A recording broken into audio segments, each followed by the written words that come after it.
Hey there, guys. This is Cole. Welcome back to another movie review. As promised, I am going to continue with Toy Story reviews. And since I reviewed the first movie recently, and since Toy Story 5 comes out this year, I figured, again, I might as well tackle the previous Toy Story movies. And today's movie I'm going to be reviewing is, of course, the 1999 sequel, Toy Story 2, which I will say this is a pretty good sequel. I do think it is a slight step back from the first movie, but it's still a really good sequel.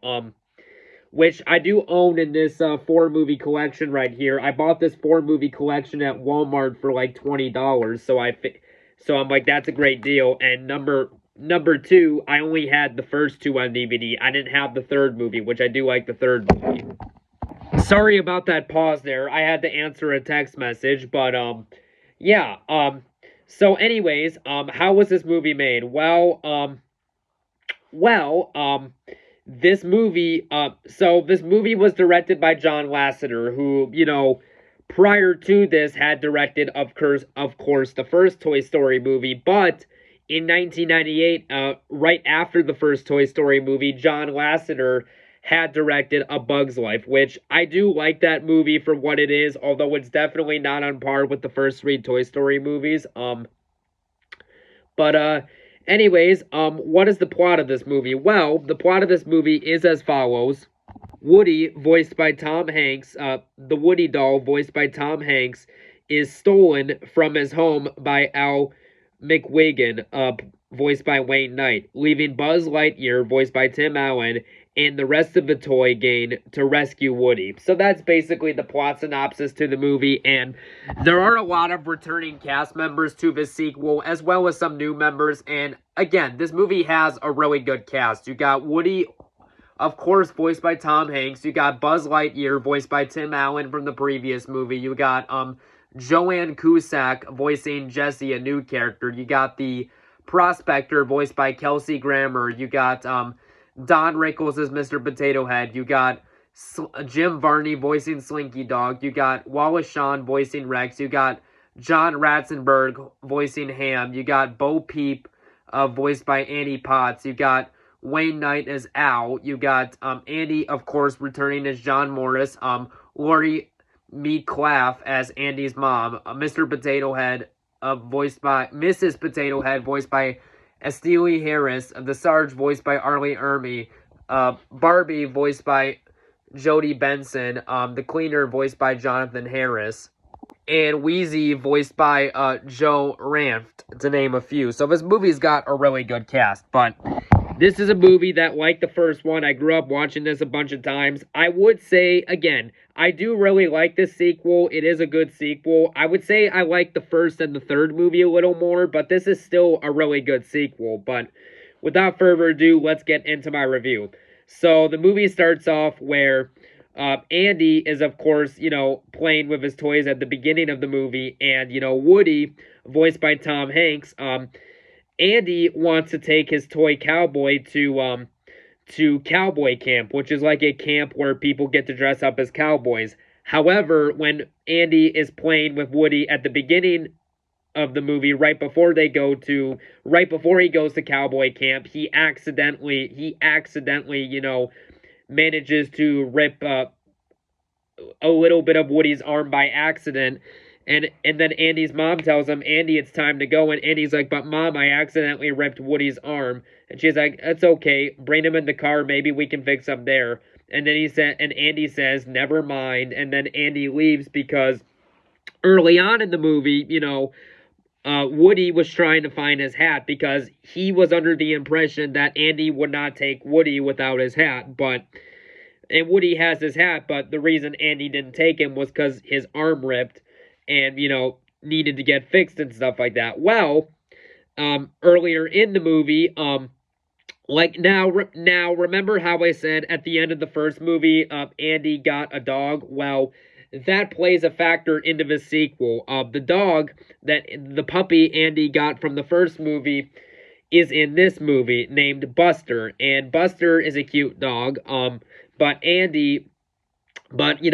Andy comes into the room, the toys are like, quick, hide, and then Buster is, sniffing around the room, and and he's playing with Woody, and then he licks Woody, and then Woody's like laughing. He's like, "Okay, boy, okay, boy." But then they know that Andy's coming, so they're like, "Quick, everyone get in their positions," and stuff like that. And early on in the movie, the main character Woody, voiced by Tom Hanks, when he's under the impression that he's not going to go to cowboy camp, uh, Buzz Lightyear said, Bo Peep says to him, "Andy is going to take you with or without the hat because you're his play toy." And then that calms down Woody, and Woody's like, "Thanks, Bo Peep," and stuff like that.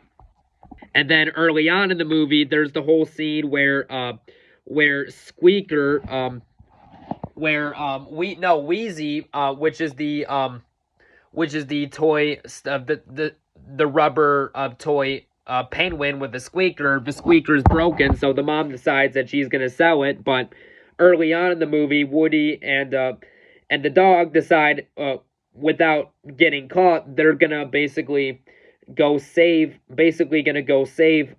Wheezy and get him back, which goes fine at first, but until Woody falls off the dog's back when the dog goes inside with Wheezy, and then Woody decides to stop moving because a little girl walks by and she's asking the mom if they want the toy, and then we're introduced to a character by the name of Al McWiggin, who is voiced by Wayne Knight, who basically is he's basically the owner of a toy shop called Al's Toy Barn, and he sees Woody there with a ripped arm, and he's asking to buy it, and then and the mom's like, "I'm sorry, this is not for sale," and he says, "I'll give you $50 for it," and she said, "Sorry, not for sale." So when no one's looking, Al McWiggin, his character voiced by Wayne Knight, sees a skateboard, so he decides to push it back, knocking some stuff over, distracting the mom so we can steal Woody. And while this is going on, Buzz Lightyear and all the other toys are observing this, and they see this. So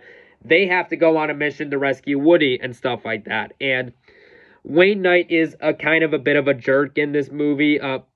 And now the main character, Al, is kind of a jerk in this movie, which is rather coincidence because Wayne Knight, I've heard, is a bit of a jerk in real life, so what a coincidence. But anyways, and another thing I will say I do like about this movie, early on in the beginning, now before we know for a fact, before we actually know what's going on, this is probably my favorite opening of all the Toy Story movies, where it's inside of a video game, but we as the audience don't know it's a video game until it's revealed, which is rather clever. But at the beginning of the movie, there's the whole scene where it takes place in outer space, and then the logo Toy Story 2 comes up, and then Buzz Lightyear has to fight a bunch of robots, and then Zurg,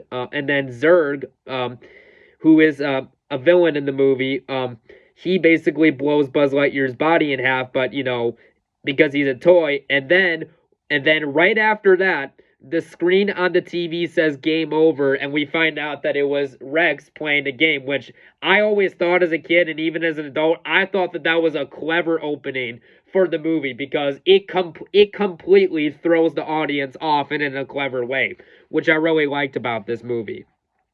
And throughout the course of the movie, Woody manages to meet two new characters. Jessie, who you see is this cowgirl with the red hat here, and of course Stinky Pete, voiced by Kelsey Grammer. And because of this, and throughout the course of the movie, Al wants the character Al. He wants Al Barnes' business. He wants Al's Toy Barn to do well as a business, and he notices that Woody's arm is ripped. So the next day, he decides to call a prospector to basically, fix Woody's arm and, get him into shape to put him in a display, because Woody is supposed to be a part of this. We basically find out Woody's backstory in this movie, that he was a toy based on a very popular a TV show that was popular in the 1960s called Woody's Adventure, and the show was canceled early. But Woody finds out about this, and and he's eventually told that you can't necessarily be a kid's toy forever and stuff like that, and that they're being shipped to Japan as basically permanent display items for people to look at and not touch.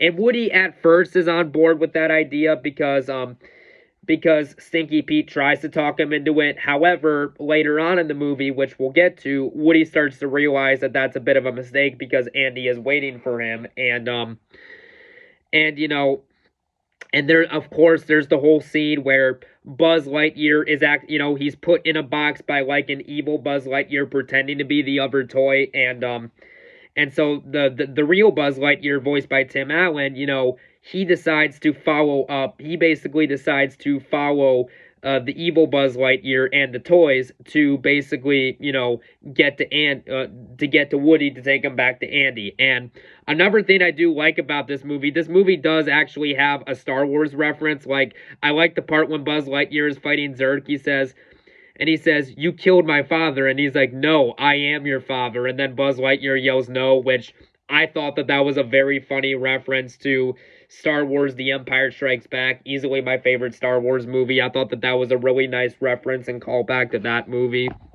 And then, of course, there's the whole scene where both the Buzz Lightyears go inside of, they basically go through the air vent into the room where Woody's a display on in a building close to Al's toy barn, but it's like a building right next to it. And Buzz Lightyear tries to talk to Woody, saying, "We need to get you home. Andy's waiting for you." But then Woody's like, and Buzz Lightyear says, "Andy is waiting for you. You're his toy." And then Woody says, "For how much longer before he gets rid of me," and stuff like that. And the reason he says that is because with the character Jessie, we find out a really tragic backstory to the character of Jessie in this movie, where Woody is talking to her, saying he needs to get home to Andy, and